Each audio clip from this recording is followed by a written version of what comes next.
Ave Maria, my name is Father Terrance, and my advice today is to beware of what's called, or what can be called, the traditionalist trap.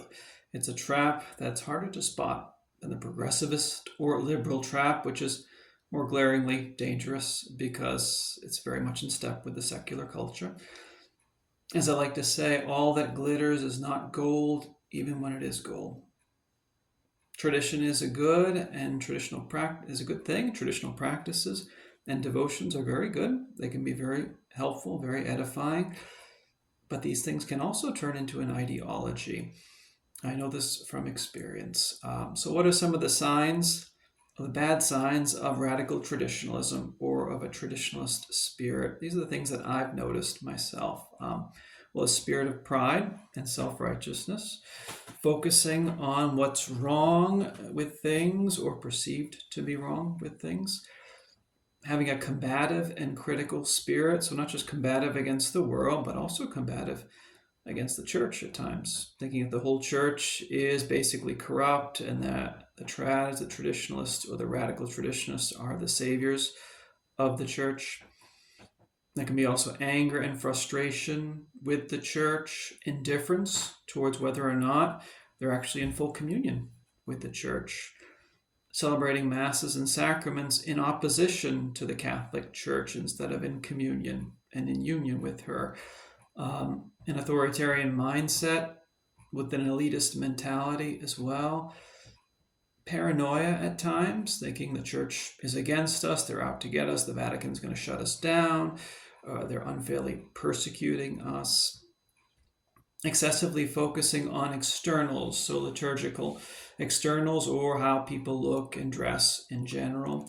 Also scrupulosity too, so focusing on sin or personal performance, being rigid and moralistic, sometimes being a bit puritanical as well, and legalism, so excessively legalistic. Laws are good, legalism usually is not good, so focusing on the law more than focusing on God's grace.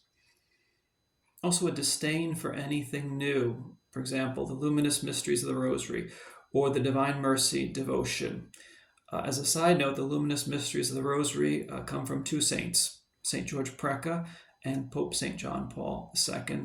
And the Divine Mercy devotion comes from at least two saints. It comes from St. Faustina and again John Paul II. So if you have disdain for the devotions that come from the saints, well, what do you do with that? Well, I think what you do in part is some people put in doubt the validity or the sureness of their canonizations, which some traditionalists actually do.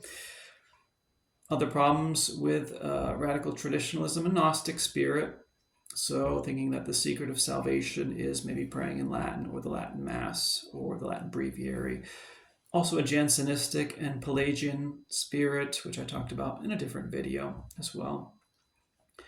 Demonizing, dismissing, or taking shots at Vatican II, ignoring magisterial teachings that are after Vatican II, only focusing on or talking about progressive or modernist or liberal errors, so ignoring your own defects and your own errors. And I think in general, just a cultish mentality, a cultish spirit as well. Do all traditionalists have all these problems or defects? No. Are all traditionalists bad? Of course not. Some of them overall are very good, very edifying people. I think that many of them sincerely want to do the right thing, but these are some of the serious issues that they need to be aware of and to work on. None of those things that I listed are healthy, very healthy for you spiritually. And a number of them line up with the Pharisaical attitude that Jesus condemns a lot in the Gospels. So beautiful liturgies are certainly beautiful, but the mentality that goes with the Mass has to be Christ-like too. It has to be humble, merciful, charitable, grateful, hopeful. We have to have a spirit of service towards others, all those beautiful qualities that the Lord gives to a soul who's becoming more and more like Him. So all that glitters is not gold, even when it is gold. I'm Father Terrance. Please keep me in your prayers. I'll keep you in mind as well. Ave Maria. God bless.